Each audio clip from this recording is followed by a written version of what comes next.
పునరుద్ధాన శుభాభివందనములు దేవుని పక్షమున మరియు కుటుంబ పక్షమున మీ అందరికీ తెలియపరుస్తున్నాను. ఎంతమంది దినము సంతోషంగా ఉన్నారు? సంతోషంగా ఉన్న వారందరూ బిగ్గరగా హల్లెలూయా హల్లెలూయా హల్లెలూయా.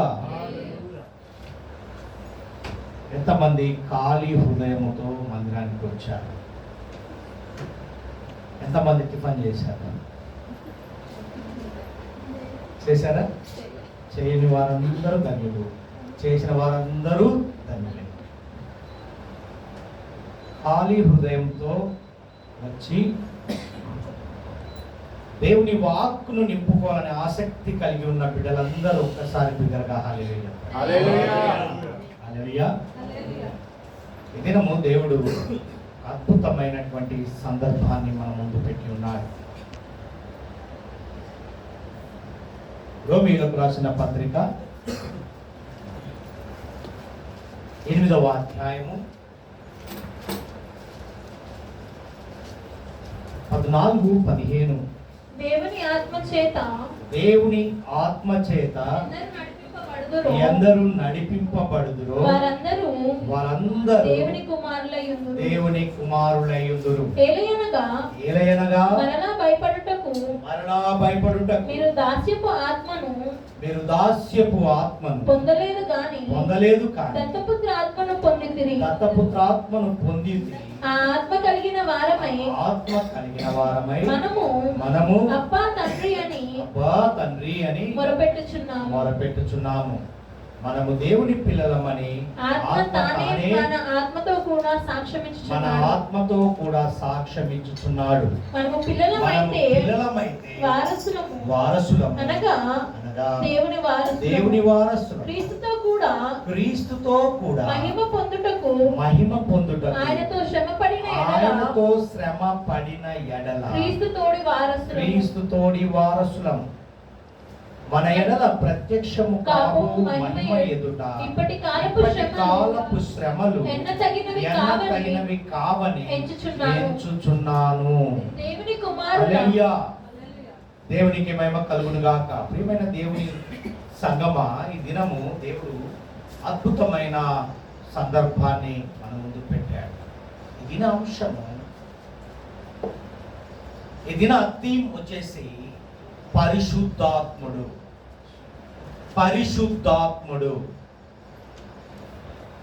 ఎంతమంది పరిశుద్ధాత్మ శక్తి పొందుకోవాలని ఆశ కలిగి ఉన్నారు? ఎదిన ఆరాధన దేవునికి మహిమకరంగా జరిగింది. ఆ ఆరాధనలో దేవునితో నేను పరిశుద్ధాత్మ శక్తిని పొందుకొని ముందుకు వెళ్ళాను అన్న వారిగా మనం ఉన్నాం. ఎంతమంది నిజంగా ఈ దినము నేను ఆరాధించడానికి వచ్చాను, గణపరచడానికి వచ్చాను, సంతోషించడానికి వచ్చాను అన్న వారందరూ బిగ్గరగా హల్లెలూయా చెప్పండి. హల్లెలూయా హల్లెలూయా అని ఎందుకు చెప్తున్నాము అంటే, ఒక ఆనవాయితీ ఆచారం కాదు. నీ పక్కకున్న సాతాను వెళ్ళిపోను గాక అని, నిద్రమత్తులో ఉన్నటువంటి అపవాది క్రియలు తొలగిపోను గాక అని. అంటే ఐఆమ్ రెడీ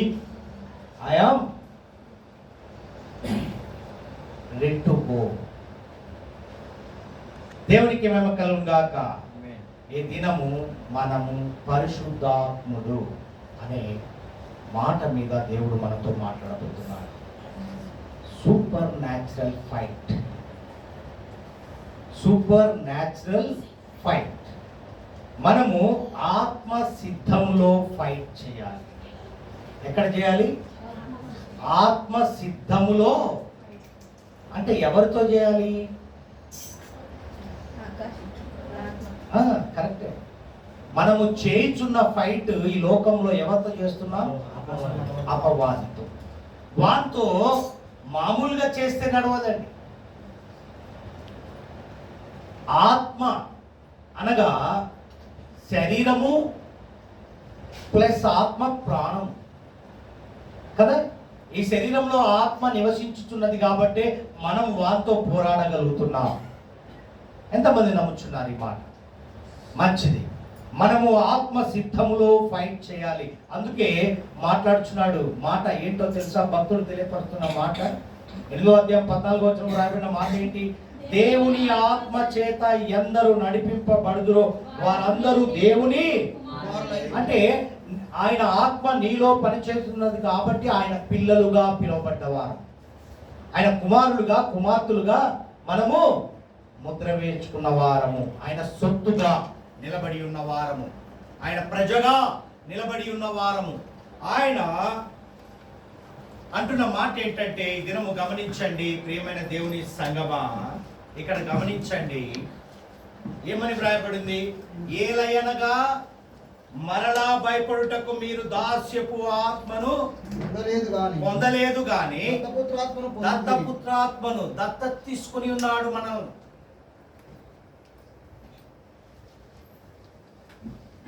మనము అబ్బా తండ్రి అని మొరపెట్టు వారిగా మనం ఉన్నాం. అందుకే ఇక్కడ చక్కని మాట మాట్లాడుచున్న మాట ఏమంటున్నాడు? మనము దేవుని పిల్లలమని ఆత్మ తానే మన ఆత్మలో కూడా సాక్ష్యం ఇచ్చుచున్నది. నీలో ఉన్న ఆత్మ సాక్ష్యం ఇచ్చుచున్నది. ఏమని? పరిశుద్ధాత్మను ఆవరించుకొని ఉన్నదని, పరిశుద్ధాత్మతో నింపుకొని ఉన్నదని. నీలో ఉన్న ఆత్మ నీకే సాక్ష్యము చెప్పే రీతిగా నిలబడ్డది. అంటే నువ్వు ఆత్మలో ఫైట్ చేయబోతున్నావు.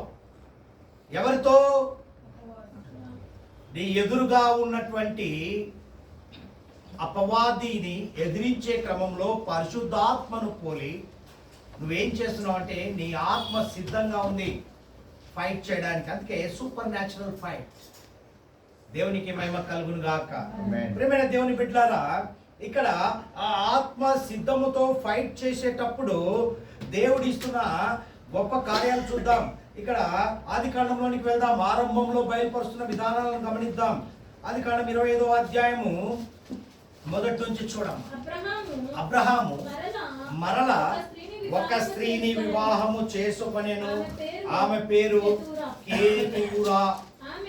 ఆమె అతనికి జిమ్రాను, యోక్షాను, మేదాను, మిద్యాను, ఎష్బాకు, షువాహు అని వారిని కనెను.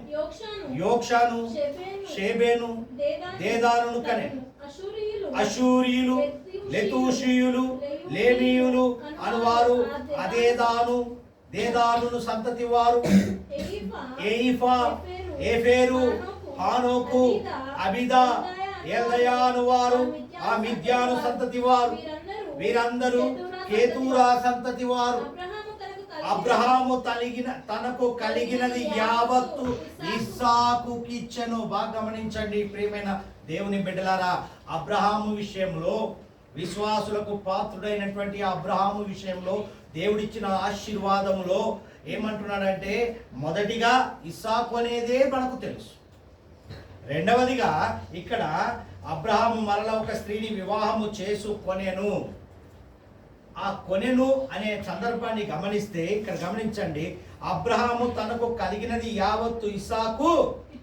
అబ్రహాము తన ఉపపత్తుల కుమారులకు బహుమానములు ఇచ్చి తాను సజీవుడై ఉండగానే తన కుమారుడకు ఇస్సాకు నొద్ద తూర్పు తట్టుగా తూర్పు దేశమునకు వారిని బాగా గమనించండి. ఏమన్నాడు? ఇస్సాకుకు తనకున్నదంతా యావత్తు ఇచ్చాడు, మిగతా వారికి బహుమానాలు ఇచ్చాడు. ఇక్కడ గమనించండి, ఇక్కడ అబ్రహాముకు ఇస్సాకు సమస్తాన్ని ఇచ్చేశాడు. ఇక్కడికి వచ్చేసరికి మిగతా వారికి ఏం చేశాడు?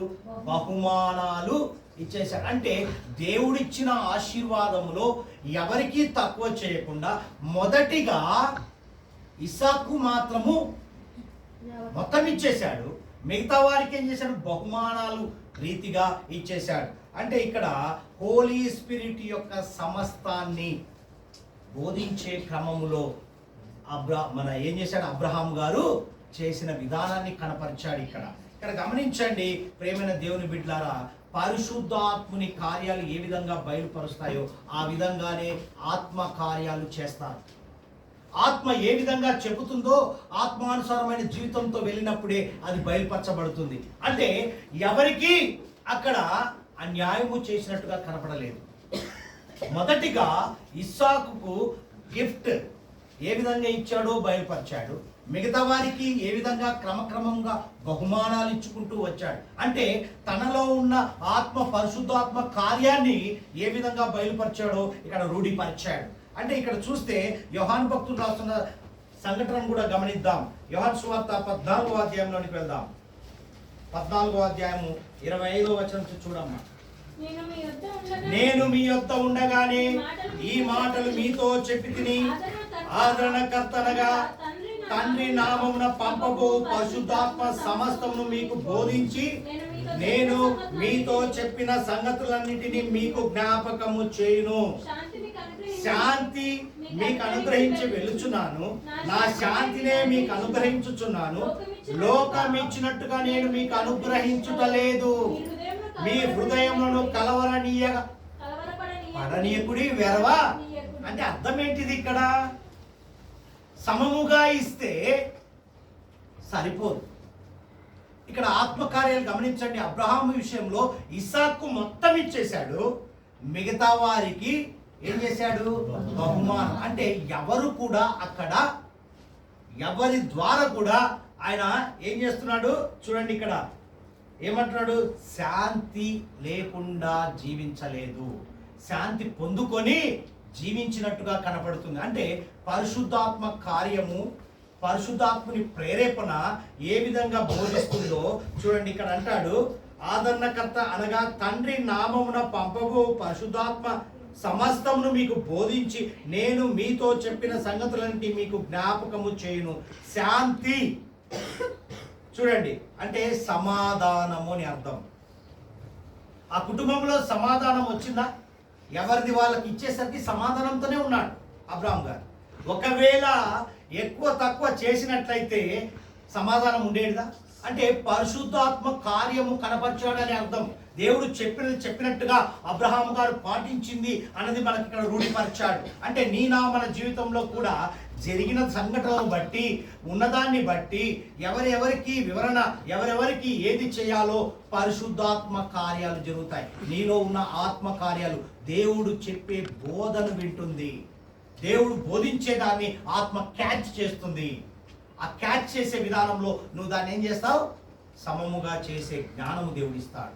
అంటే ఇక్కడ చూస్తే ఇక్కడ గమనించినట్లయితే ఆదికాండం 2వ అధ్యాయంలోనికి వెళ్దాం. 2వ అధ్యాయంలోనికి వెళ్దాం. 15వ వచనం చూడము. మరియు దేవుడైన యెహోవా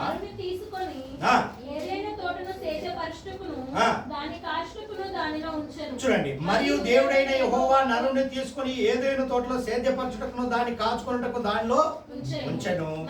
మరియు దేవుడైన యెహోవా ఈ తోటలోనున్న ప్రతి వృక్ష ఫలము నీవు అభ్యంతరంగా తినవచ్చును, నిరభ్యంతరముగా. అయితే మంచి చెడ్డల తెలివినిచ్చు వృక్ష ఫలములను తినకూడదు. హల్లెలూయా. ఏం చెప్తున్నాడండి? ఏం చెప్పాడు?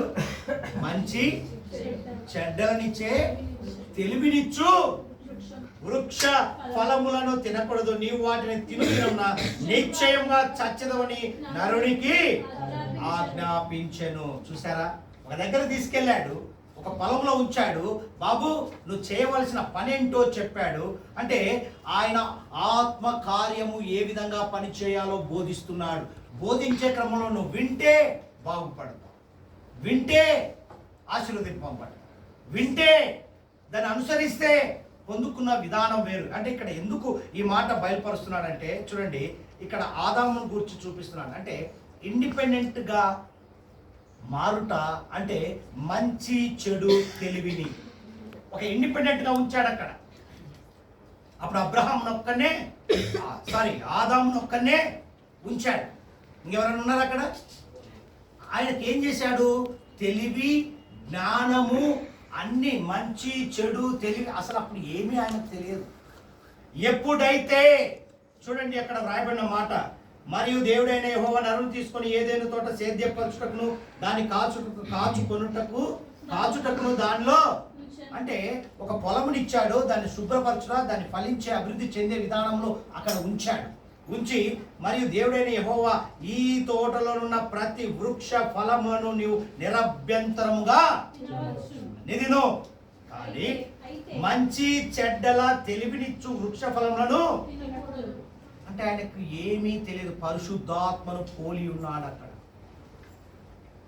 అక్కడ ఆయన ఆత్మ కార్యము పని చేయుచున్నప్పుడు ఆయనకి ఏమీ తెలియదు, అంత పరిశుద్ధంగానే కనబడుచున్నది. ఎప్పుడైతే చూడండి ఇక్కడ దేవుడు ఏ విధంగా బయలుపరుస్తున్నాడు, దేవుని మీద పరిపూర్ణముగా ఆధారపడేవారు. అంటే ఇక్కడ ఆదామును అబ్రహామును ఎందుకు మనకు చూపిస్తున్న సందర్భం ఏంటంటే, ఎప్పుడైతే దేవుని మీద పరిపూర్ణంగా మనం జీవిస్తామో అప్పుడు మనకు సమాధానం ఉంటుంది. అక్కడ ఆదాముకు చెప్పిన సందర్భము, ఇక్కడ అబ్రహాముకు తెలియపరిచిన విధానాన్ని గమనిస్తే, అక్కడికి వచ్చేసరికి బాబు నువ్వు అన్ని నిరభ్యంతరం తిను అన్నాడు, కానీ మంచి చెడ్డలు తెలివిలిచ్చే ఆ ఫలాలు తినకు అన్నాడు. అంటే లోకం గురించి నీకు తెలుస్తుంది. ఇక్కడేమో లోకం అనుభవించినటువంటి అబ్రహాం గురించి చెప్తున్నాడు. ఏమని చెప్పాడు, మొదటి బహుమానం ఇచ్చే మిగతా వాళ్ళకు ఏమన్నాడు, తనకున్నదంతా ఇచ్చాడు స్వాస్థ్యాన్ని ఇస్సాకు, మిగతా వారికి ఏం చేశాడు, ఎవరు బాధపడొద్దు అని చెప్పి బహుమానాలు ఇచ్చాడు. అంటే అది ఎవరి ద్వారా వస్తుంది, పరిశుద్ధాత్మ కార్యము ద్వారా. నీలో పరిశుద్ధాత్మ పని చేస్తున్నప్పుడే ఆ జ్ఞానము పొందుకొని నీవు సమాధానముగా జీవిస్తావు. పరిశుద్ధాత్మ కార్యము నీలో లేకపోతే నీలో శాంతి, సమాధానము, సంతోషము, ప్రేమ ఉండదు అని చెప్తున్నాడు ఇక్కడ. వీరిద్దరిని ముందు పెట్టి అందుకే అంటాడు, దేవుని మీద పరిపూర్ణంగా ఆధారపడే వారికి సంతోషము, సమాధానము కలుగుతుంది.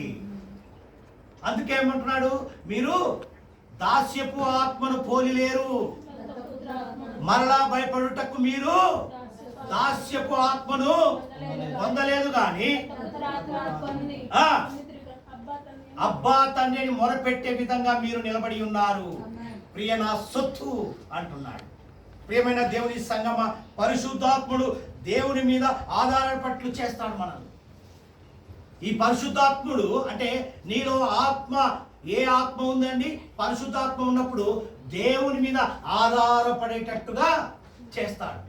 అదే ఈ ఆత్మ శారీరానుసారమైన జీవితంలో, లోకానుసారమైన జీవితంలో అడుగు పెట్టినప్పుడు ఏమవుతుందండి, లోకం మీద ఆధారపడ్డప్పుడు నీకు సమాధానం ఉంటుందా, సంతోషం ఉంటుందా? ఉండదు. అందుకే పరిశుద్ధాత్మ కార్యాలు గమనించాలి ప్రియమైన దేవుని బిడ్డలారా. దీన్ని ఏమంటున్నాడంటే, ఈ పరిశుద్ధాత్ముడు దేవుని మీద ఆధారపడి చేసినప్పుడు అంట శాశ్వత జీవితము నీకు బహుమానంగా ఇస్తాడు. హల్లెలూయా. ఎప్పుడైతే నువ్వు దేవుని మీద ఆధారపడతావో నీకు శాశ్వత జీవితము బహుమానంగా పొందుకుంటావు. అదే లోకం మీద ఆధారపడి జీవిస్తే తనామునకలు అవుతారు కదా. అదే మనకే జరిగింది అనుకోండి, మన పంచే విషయంకి వచ్చేసరికి భేదాలు వస్తాయా? ఖచ్చితంగా వస్తాయి. పరిశుద్ధాత్మ కార్యాలు ఎలా ఉంటాయంటే సమాధానం కలిగి ఉంటాయి. అబ్రహాం గారికి సమాధానం ఉండేదా? దేవుని ఆత్మ కార్యం పనిచేసింది కాబట్టి ఇస్సాకు తదనంతరం ఇచ్చేశాడు. మిగతా వారికి బహుమానాలు ఇచ్చారు, ఎవరు నోరు ఎత్తలేదు. తర్వాత చదివితే ఇంట్రెస్టింగ్గా ఉంటుంది. ఎక్కడ కూడా అబ్రహామును ఇలా చేశావని ఎక్కడ ఏలెత్తి చూపించలేదు. కుమారులే కానీ తన భార్యలే ఉపపత్నులు అన్నాడు. ప్రియమైన దేవుని సంగమా, ఎందుకు ఈ సాదృశ్యాన్ని దేవుడు తీసుకొచ్చాడంటే, మనకి ఈరోజు బయలుపడుతున్న సత్యం ఏంటంటే పరిశుద్ధాత్ముని కార్యము. అందుకే సూపర్ న్యాచురల్ ఫైట్ అన్నాడంటే ఆత్మ సిద్ధంతో ఫైట్ చేయాలి. అంటే నీలో ఆత్మ కార్యము పనిచేస్తున్నప్పుడు నువ్వు అపవాది వాడు ఏం చేస్తాడంటే, నువ్వు దేవునితో నడిచేటప్పుడు వాడు అడ్డుగా వస్తాడు. ఇలా చెయ్యకు, ఇలా చెయ్యి, దేవుడు ఏం చెప్తున్నాడు, నువ్వేం చేస్తున్నావు అంటే ఆదాము చేసింది పని అదే కదా. బాబు నిరభ్యంతరంగా తిరురా బాబు అంటే, మంచి చెడ్డలను తెలివినిచ్చే వృక్ష ఫలాలకు టేస్ట్ కోసము ఎవరిని పంపాడంటే దేవుడే నిర్ణయించాడు. కానీ నీకు అన్ని ముందు పెట్టాడు. ఇది అని తెలియపరిచినప్పుడు నువ్వేం చేసావంటే, పిల్లలు ఏం చేస్తావు, అది చెయ్యొద్దు అంటే అదే చేసి చూస్తావు. అలా జరిగింది. అంటే లోకానుసారమైన జీవితంలో నువ్వు అడుగు పెట్టినప్పుడు, ఆత్మీయ జీవితంతో వెళ్ళినప్పుడే నువ్వు ఫైట్ చేయగలవు. ఎవరితో? ఎదుటి వారితోనా పక్కింటి వారితోనా ఉదయం లేస్తే మనకు అదే పని. ఆత్మ సిద్ధంగా ఉండాలి. ఎవరితో ఫైట్ చేయడానికి? అపవాదితో అనుక్షణము. అందుకే దేవుడు చూడండి అక్కడ 3వ అధ్యాయము 5వ వచనం చూడండి. ఆదికాండము 3వ అధ్యాయము 5వ ఏలయనగా మీరు వాటిని తిను దినమున మీ కన్నులు తెరవబడిననియు మీరు మంచి చెడ్డలను ఎరిగిన వారి దేవతల వలె ఉందురనియు దేవునికి తెలియనని. చూసావా? ఆత్మ సిద్ధంగా ఉంది. ఆ ఆత్మను క్యాచ్ చేశాడు అపవాది. ఏమంటున్నాడు? నువ్వు దేవునితో సమానం రావాలి. దేవుడు ఏదో చెప్పాడు, కానీ నేను చెప్పేది విను. నీలో ఉన్న ఆత్మ దేవునితో సమముగా ఉంటుంది. Depend on God. దేవుని మీద ఆధారపడి జీవించమంటున్నాడు. కానీ నువ్వు దేవునితో సమానమని అపవాది చెప్తుంది. అందుకే ఆత్మ సిద్ధంతో మనం ఫైట్ చేయాలి. ఆత్మ కార్యము ఎలా ఉంటుందంటే అలర్ట్గా ఉండాలి. వాడు ఏమి చెప్పినా పరిశుద్ధాత్మ కార్యాలు, పరిశుద్ధాత్ముడు ఏమి బోధిస్తాడో అటువంటి జ్ఞానము పొందుకునేటట్టుగా ఆలోచన చేయాలి. ఈ దినము నువ్వు జీవిస్తున్న విధానంలో అనేక బోధలు వస్తాయి. అనేక మంది రకరకాలుగా చెప్తున్న క్రమంలో నీలో ఆత్మ కార్యము పనిచేస్తున్నప్పుడు నువ్వు వాటిని గుర్తించే జ్ఞానము దేవుడిస్తాడు. అందుకే సూపర్ న్యాచురల్ ఫైట్ అంటున్నాడు దేవుడు. ప్రియమైన దేవుని సంగమా, గమనించండి. Depending on God. ఈ దినం మనం ఎవరి మీద ఆధారపడి ఉండాలి? దేవునికి మేము కలుగున్నాక. ఈ మాట ఏమంటున్నాడు అంటే, వాక్యం అంటే దేవుని మీద ఆధారపడి జీవించుట. వాక్యం అనగా ఏంటంటే వాక్కు, ఆయన నీతో మాట్లాడుతున్నాడు అని అర్థం. నీతో, నాతో, మనతో మాట్లాడుతున్నాడు అంటేనే ఆయన మీద ఆధారపడి. ఈరోజు ఏం మాట్లాడతాడని ఎదురు చూస్తున్నామంటే ఆ మాట మీద మనము ఆధారపడి. ఈరోజు తల్లిదండ్రులు, పిల్లలు ఇద్దరు ఒక కోణంలో ఆలోచన చేస్తే, పిల్లలు ఒక కోణంలో, తల్లిదండ్రులు ఒక కోణంలో ఆలోచిస్తే, పిల్లలు తల్లిదండ్రులు ఏమి చెప్తారో అని ఆ మాట మీద ఆధారపడి జీవిస్తారు.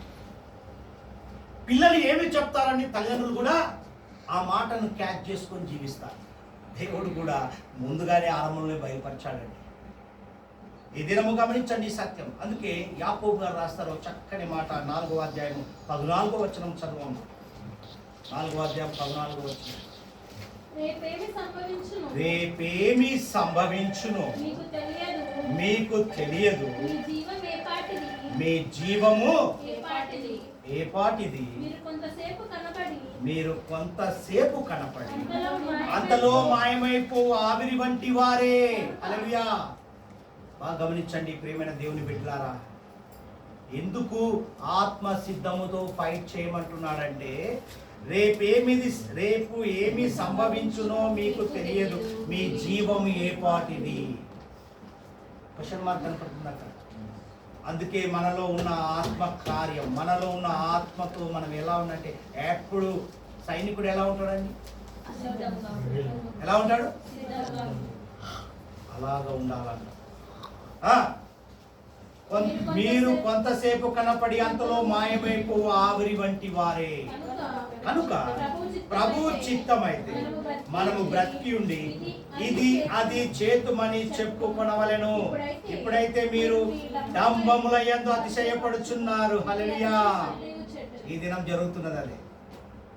నీ హుందాతనము, నీ గొప్పతనము, నా తెలివి, నా జ్ఞానము, నా నా అనే దానిలో పడిపోతున్నావు ప్రియ సహోదరి, సహోదరుడా, ప్రియ సంగమా. ఈ దినం అందుకే హెచ్చరిస్తున్నాడు. ఏమంటున్నాడు? మీ డంబముల యందు అతిశయపడుచున్నారు. ఇట్టి అతిశయము చెడ్డది. ఖచ్చితంగా చెప్తున్నాడు. ఇట్టి అతిశయము. నా అతిశయం ఎవరయ్యా అంటే ఏం చెప్తాడు? Depend on God. ప్రియమైన దేవుని సంగమా, కాబట్టి మేలైనది చేయు నెరిగియు అలాగూ చేయువానికి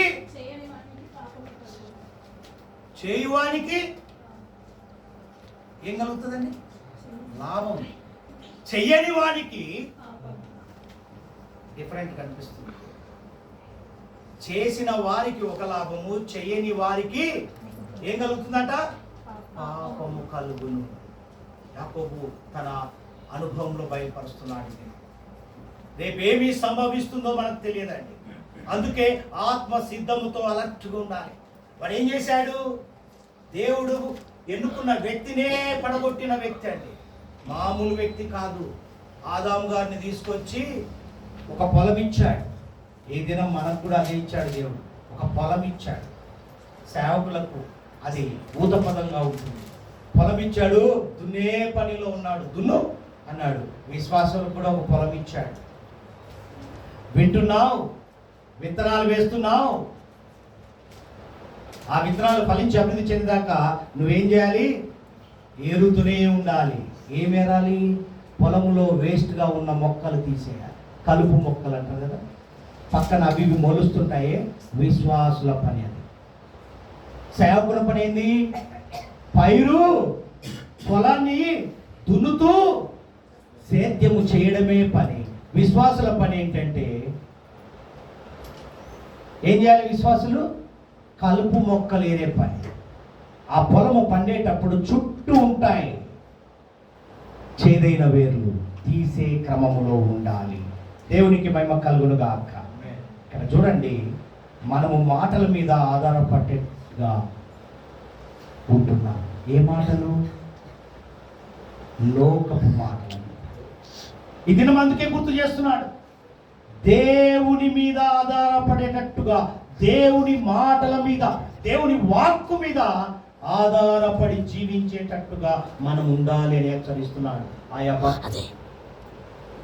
ప్రియమైన దేవుని సంగమా, కొరింథీ సంఘంతో పౌలు భక్తుడు మాట్లాడతాడు. చూడండి, 2వ కొరింథీలో రాసిన పత్రిక 10వ అధ్యాయము 17 18 వచనాలు. అతిశయించువాడు ప్రభువునందే అతిశయింపవలెను. ప్రభువు మెచ్చుకొనువాడే యోగ్యుడు, కానీ తను తాను మెచ్చుకొనువాడు యోగ్యుడు. చూసారా? అతిశయించువాడు ప్రభువునందే, ఆయన యందే. అందుకే ఆయన ఆత్మ నీలో పెట్టి ఉన్నాడు. ఏముందండి మనలో? శరీరంలో ఏముంది? ఆత్మ. శరీరము ఆత్మ కలిసినే ప్రాణము. ఆ ప్రాణానికి వచ్చిన విలువ ఎక్కడి నుంచి వచ్చిందండి? దేవుని ఆత్మ మనలో పని చేయించున్నది కాబట్టి ఆ ప్రాణానికి విలువ వచ్చింది. ఓన్లీ శరీరమే అనుకోండి, అది నిర్జీవం. ఉజ్జీవము కలిగించేటట్టుగా ఆయన ఆత్మలో ఆజ్యము పోశాడు. అందుకే అంటున్నాడు ఇక్కడ, ఎంత చక్కగా అంటున్నాడో తెలుసా? అతిశయించువాడు ప్రభువునందే. ఓ కొరింథీయులో ఉన్న సంఘ విశ్వాసులారా, ఈ దినము వింటున్న విశ్వాస సంఘమా, మాట్లాడుచున్న మాట ఏంటి? ప్రభువు మెచ్చుకొనువాడే యోగ్యుడు, కానీ తను తాను మెచ్చుకొనువాడు యోగ్యుడు కాడు. ఆయన మెచ్చుకుంటట్టుగా జీవించాలంటే ఆయన మాటల మీద నువ్వు ఆధారపడి జీవించాలి. ఆయన వాక్కు, ఏ వాక్కు రిలీజ్ చేస్తాడు ఈ దినం నా కొరకని ఎదురు చూసినట్టుగా నువ్వు జీవించాలి. అందుకే అంటున్నాడు, ఏమంటాడు తెలుసా పౌలు భక్తుడు? నా ఇంద్రియముల ద్వారా చూచేది అసత్యము. అంటే నా శరీరంలో వచ్చే, నా మనస్సులో నుండి వచ్చే మాటలు చూస్తేనంట అవి అసత్యంగా కనపడతాయి. నా పరిశుద్ధాత్ముడు ఏమి బోధించేది అది సత్యము అని గ్రహించేది నీ శరీరంలో ఉన్న ఆత్మ గమనిస్తుందండి. ఎందుకు? పరిశుద్ధాత్మను పోలి ఉంటుంది కాబట్టి, పరిశుద్ధాత్మతో నింపబడి ఉంటుంది కాబట్టి ఆ ఆత్మ, అందుకే అది క్యాచ్ చేసే గుణం ఉంటుంది. అందుకే నువ్వు ఎప్పుడు కూడా ఆ ఆత్మకు ఏం చేయాలి? ఆజ్యం పోయాలి. ఆజ్యం అంటే దేవుని వాక్కును నింపాలి. దేవుని మాటలే ఉండాలి ఈ హృదయంలో. అంతకు మించి చెత్తంతా పెట్టుకున్నావా, పరిశుద్ధాత్మకి చోటు ఉండదు. ప్రియమైన దేవుని సంగమా, అందుకంటే అటు సామెతల గ్రంథంలో డాక్టర్ సొలొమోన్ గారు రాస్తారు, 16వ అధ్యాయం చూడమ్మా, 25వ వచనంలో రాయబడిన మాట చూడండి. ఒకని మార్గం వాని దృష్టికి యథార్థముగా కనబడును, అయినను తుదకు అది మరణమునకు చేరును. హల్లెలూయా. దేవునికి మహిమ కలుగును గాక. ఒకని మార్గం అంట వాని దృష్టి కంటే, నేను నడిచే విధానం నాకు తెలుసండి, నేను జ్ఞానిని కదా అనుకుంటున్నానండి. ప్రియమైన దేవుని సంగమా, ఒకని మార్గం వాని దృష్టికి యథార్థంగా కనపడును, అయినను తుదకది మరణమునకు చేరును. అందుకే పైన రాయబడిన మాట చూడము, ఇంపైన మాట 24 వచనం, ఇంపైన మాటలు తేనె పట్టు వంటివి, అవి ప్రాణములకు మధురమైనవి, ఎముకలకు ఆరోగ్యకరమైనవి. ఏంటి అండి ఇంపైన మాటలు? దేవుని మాట. దేవుని మాటలు నీ హృదయంలో ఉంటే ఆరోగ్యం అంట. నీ ఎముకలకు సత్వనిస్తుంది, బలము చేకూరుస్తుంది. అదే ఇంపైన మాటలు లేవనుకోండి, నిద్రే పట్టదు, వ్యాకులత, ఇక అసలు నీది అగోచరంగా ఉంటుంది పరిస్థితి. ఏమి చేద్దామా, అసలు ఇక ఫోకస్ అంతా దేవుని మాటలు చెప్పు, ఏమి దయ్యపు మాటలే నీ నోట. ఆయన ఆత్మ ఏమైపోతుందో తెలియదు. అందుకే దేవుడు మాట్లాడుచున్న మాట గమనించాడు. ప్రియమైన దేవుని బిడ్డలారా, ఇక్కడ మాట్లాడుచున్నాడు చూసారా, ఒకని మార్గము వాని దృష్టికి అతిశయింపని వాడు, జాగ్రత్త, అతిశయింపించేవాడు దేవుని యందు అతిశయింపబడాలి, యోగ్యుడిగా కనపడాలి. అందుకే లూకా భక్తుడు రాస్తాడు, లూకా సువార్తలో చూడండి ఎంత చక్కగా రాస్తాడు. 11వ అధ్యాయము 9 నుంచి చూడమ్మా. 11వ అధ్యాయం. అటువలే మీరును అడుగుడి, అటువలే మీరును అడుగుడి, అడుగుడి, మీకు ఇయ్యబడును, వెదకుడి మీకు దొరకును, తట్టుడి మీకు తీయబడును, అడుగు ప్రతి వానికి ఇయ్యబడును, వెతికిన వానికి దొరుకును, తట్టువానికి తీయబడునని మీతో చెప్పుచున్నాను. మీలో తక్కువైన వాడు తన కుమారుడు చేపనడిగితే చేపకు ప్రతిగా పామునిచ్చున, హల్లెలూయా, గుడ్డును అడిగితే తేలునిచ్చున. కాబట్టి మీరు చెడ్డవారై ఉండి మీ పిల్లలకు మంచి ఈవులనియ్య ఎరిగి ఉండగా పరలోకమందున్న మీ తండ్రి తన్ను అడుగువారికి పరిశుద్ధాత్మను ఎంతో నిశ్చయముగా అనుగ్రహించెను. హల్లెలూయా. మనము ఎలా ఉంటామో, మనం ఏం అడుగుతామో, మనం ఎటువంటి వారమో అన్నీ బయలుపరిచాడు. తర్వాత ఏమంటున్నాడు, పరలోకమందున్న మీ తండ్రి తన్ను అడుగు వారికి పరిశుద్ధాత్మను ఎంతో నిశ్చయముగా. మనం అడుగుతున్నామే, ఏమడుగుతున్నామండి?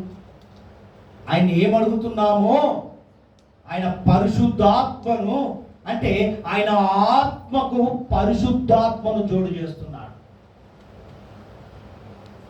నువ్వు అడిగేటి అన్ని వ్యర్థమని ఆయనకు తెలుసు, నువ్వు అడిగేటి అన్ని చెత్త అని తెలుసు. ఏది అడగాలో ఏది అడగకూడదో తెలియనిగా జీవిస్తున్నావు. అయితే నేను ఒకటే నీకు ఇచ్చేది, నా ఆత్మ కార్యము నీలో పనిచేయును కాక. పరిశుద్ధాత్మ కార్యం నీలో పని చేస్తున్నప్పుడే నీ జీవితంలో సంతోషము, సమాధానము, ప్రేమ ఇమిడి ఉంటుంది. పరిశుద్ధాత్మ కార్యము లేకపోతే సమాధానం ఉంటుందండి. మొదటిగా మనకు కావాల్సింది ఏంటి? సమాధానం. మనకు సమాధానం ఉన్నప్పుడే జయించగలము. హల్లెలూయా, హల్లెలూయా. అందుకే అంటున్నాడు, మీరు మరలా భయపడుటకు ఎందుకు భయపడుతున్నావు అంటున్నాడండి. ప్రియమైన దేవుని బిడ్డలారా, పరిశుద్ధాత్ముడా నాకు సమస్తాన్ని బోధించు అని అడిగే క్రమం మనం ఉండాలి. ఆదాము ఆధారపడుటను చూపించాడు. ఆదాము ఎవరి మీద ఆధారపడ్డాడండి? దేవుని మీద ఆధారపడ్డా? లోకం మీద ఆధారపడ్డాడు. అబ్రహాము చూడండి, డిఫరెంట్. అందుకే ఆధారపడమని నడిపించినప్పుడు ఆధారపడే క్రమములో వాడు వచ్చేశాడు. వచ్చినప్పుడు ఆత్మతో ఫైట్ చేయలేని పరిస్థితిలో నిలబడ్డాడు ఆదాము గారు. అబ్రహాం గారికి ఫైట్ చేసే గుణం ఇచ్చినప్పుడు ఫైట్ చేశాడు, నిలబడ్డాడు. వ్యత్యాసం. ఈరోజు నువ్వు ఏ స్థితిలో ఉన్నావో ఒక్కసారి గమనించమంటాడు. అందుకే యోహాను సువార్త 1వ అధ్యాయంలో చూడండి, రాయబడిన మాట 12వ వచనం చూడండి. తన్ను ఎందరు అంగీకరించిరో వారందరికీ అనగా తన నామమందు విశ్వాసం ఉంచిన వారికి దేవుని పిల్లలకు ఆయన అధికారము అనుగ్రహించెను. హల్లెలూయా. ఆయన అనుగ్రహించిన వారికి, ఆయన నమ్మిన వారికి, ఆయన యందు విశ్వాసం ఉంచిన వారికి ఏమిచ్చాడు? పిల్లలకు స్వాస్థ్యాన్ని ముందుగానే చెప్పుకుంటూ వచ్చాడు. ఏమిచ్చాడు? స్వాస్థ్యము, వారసత్వాన్ని, శాశ్వత జీవితాన్ని ఇవ్వడానికి సిద్ధంగా ఉన్నాడు.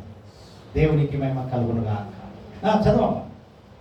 వారు దేవుని వలన పుట్టిన వారే గాని రక్తం వలనను శరీరేచ్ఛ వలనను మానుషేచ్ఛ వలనను పుట్టిన వారు కాదు. ఆ వాక్యము శరీరధారి అయి కృపా సత్య సంపూర్ణుడిగా మన మధ్య నివసించెను.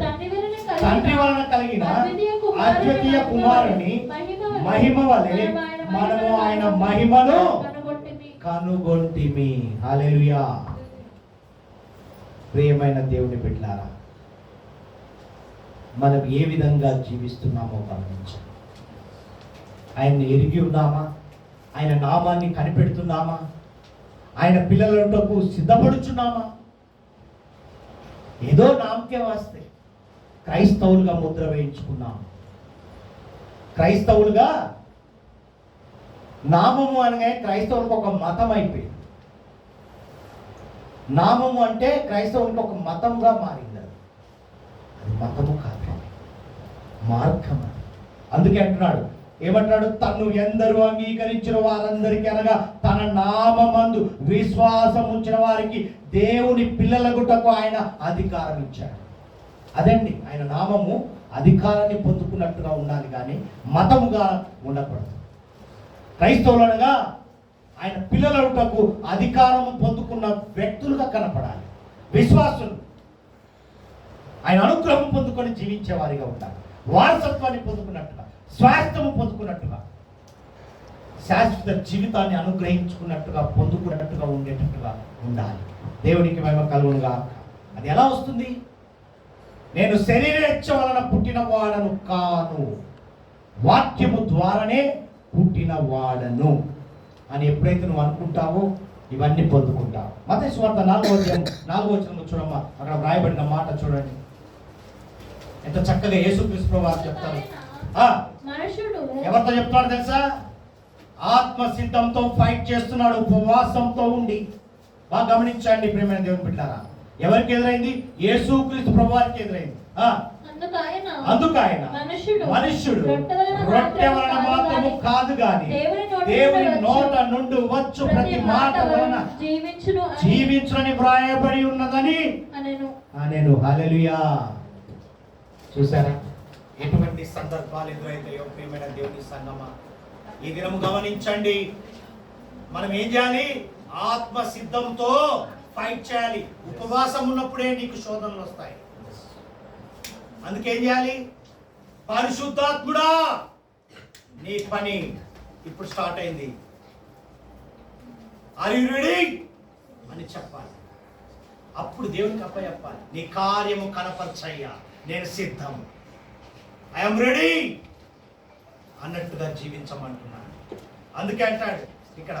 ఎందుకు ఈ మాట అంటే, తండ్రి దగ్గర ఏముందండి? తండ్రి దగ్గర ఏముంది? తండ్రి దగ్గర ఏముంది? జీవం ఉందండి, జీవం ఉంది. దాని దగ్గరకు పరిశుద్ధాత్ముడు నడిపిస్తున్నాడు. ఆ జీవము దగ్గరికి పరిశుద్ధాత్ముడు నడిపిస్తున్నాడు. ఆ గ్యాప్లో మనల్ని నిలబెట్టాడు. దాన్ని పొందుకోవాలంటే మనం ఏం చేయాలి? ఏం చేయాలండి? బాడీ ప్రజెంట్, మైండ్ అలా ఉన్నాము. పరిశుద్ధాత్ముని పొందుకునేటట్టుగా మనం ఉండాలి అంటే మనం ఏం చేయాలి? అలర్ట్గా ఉండాలి. ఆత్మ సిద్ధముతో ఫైట్ చేసేటట్టుగా, అపవాదిని ఎదిరించే వారిగా నీ ఆత్మ కార్యాలు బోధించే జ్ఞానము నాకు ఇవ్వు పరిశుద్ధాత్ముడా అని అడగాలి. దేవుణ్ణి అడగాలి. నీ వాక్కు రిలీజ్ చేయి. ఆత్మ కార్యంలో ఈ ఆత్మను నింపు. ఆత్మ కార్యము ద్వారానే నేను జయించగలను అన్నారు. అప్పుడే మనం నిలబడగలం. అప్పుడే ఆయన సొత్తు అని మనము మరలా భయపడుటకు, మన జీవితం అంతా మరలా భయపడటకే. అందుకే అంటున్నాడు, హెచ్చరిస్తున్నాడు, నువ్వు దాస్యపు ఆత్మను పొందలేదు, దత్తపుత్రాత్మను మరలా భయపడటకు. జాగ్రత్త, మరలా భయపడటకు. ఏమంటాడు? అబ్బా తండ్రి అని మొరపెట్టే వారిగా ఎప్పుడు అడగాలి దేవుణ్ణి. ఏమని? అయ్యా గ్రహించే జ్ఞానం నాలో నీ ఆత్మ పని చేస్తుంది. ఆత్మకు పరిశుద్ధాత్మని జోడు చేయి. పరిశుద్ధాత్మ శక్తి నీవు అడిగినప్పుడే విజయము పొందుకుంటావు. అందుకే పౌలు భక్తుడు హెబ్రీ సంఘంతో మాట్లాడతాడు. 11వ అధ్యాయం 3వ వచనం చూడండి ఒకసారి. హెబ్రీ సంఘంతో మాట్లాడుతున్న మాట చూడండి.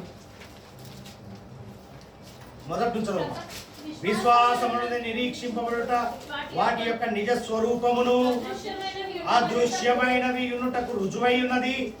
దాన్ని బట్టి పెద్దలు సాక్ష్యము పొందిరి. చూడండి, ప్రపంచములు దేవుని వాక్యం వలన నిర్మాణమైనవి అందును బట్టి దృశ్యమైనది కనబడాడు. పదార్థముల చేత నిర్మింపబడలేదనియు విశ్వాసము చేత గ్రహించుకొనుచున్నాము. చాలమ్మ, ఇక్కడ ఏంటి అర్థము? ప్రపంచ దేశములు నిర్మితపడడానికి కారణం దేవుని వాక్కు. దేవుని వాక్కు చేతనే ప్రపంచ దేశంలో నిలబడ్డాయి. ఎంతమంది నమ్ముతున్నారు ఈ మాట? నమ్మిన వారందరూ ఒక్కసారి బిగ్గరగాలి. అందుకే అంటున్నాడు ఇక్కడ, విశ్వాసమనున్నది నిరీక్షింపబడుటకు, వాటి యొక్క నిజ స్వరూపమును అదృశ్యమైనవి ఉన్నటకు రుజువై ఉన్నది. దాన్ని బట్టియే పెద్దలు సాక్ష్యము పొందిరి. ఆయా భక్తుల సాక్ష్యం అంతా మనం వింటూనే ఉన్నాం. వాళ్ళు నిర్మించినవి. అందుకే ఇక్కడ రాయబడిన మాట ఏంటి? ప్రపంచములు యుగములు అని అర్థం. దేవుని వాక్యం వలన నిర్మాణమైనవి అందును బట్టి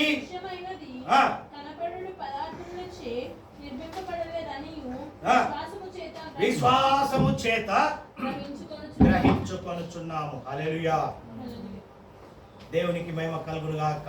ప్రియమైన దేవుని బిడ్డలారా, అందుకే యోహాను సువార్తలో రాయబడిన మాట చూస్తే, మొదటి అధ్యాయం మొదటి నుంచి చూస్తే ఏమని రాయబడిందో చూడమ్మ. అక్కడ మొదటి అధ్యాయం, ఆదియందు వాక్యము ఉండెను.